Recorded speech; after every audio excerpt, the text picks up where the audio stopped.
इरफान ने कहा है उस ज्वेरिया को भेजो, उसका रजिस्टर लेके आओ दाखिल खारिज वाला, हमने काम करना है। जब मैं गई हूँ ना क्लर्क ऑफिस में, तो सर कहते हैं तुम क्यों नहीं आई, गुस्से से कहते हैं। तो मैंने कहा सर आज मेरे सर में दर्द है। तो सर कहते हैं पानी का गिलास लेके आओ दोबारा।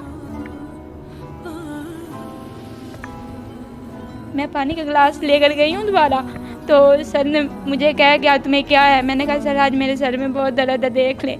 सर हंसने लग गए और अपनी पॉकेट में सर ने एक टैबलेट निकाली है और मुझे कहते हैं कि ये ले लो, तुम्हारा सर में कौन दर्द है ना वो ठीक हो जाएगा। और 3 टैबलेट आपने खा ली, आपने नाम नहीं पढ़ा, आपको नहीं पता था किस चीज़ की टैबलेट दे रहा था? नहीं, मेरा सर चकराने लगा है, एक बंदे के बदले 2 दिखाई देने लगे हैं। सर ने मेरा हाथ पकड़ा है, आंखें उनकी फुल कैसे होती नहीं रेड, कपड़ा ऐसे हो गई हैं। और मुझे कहता ज्वेरिया आज किस तो दो मुझे, मैं भागने लगी हूँ। सर ने जल्दी से उठकर दरवाज़ा बंद किया है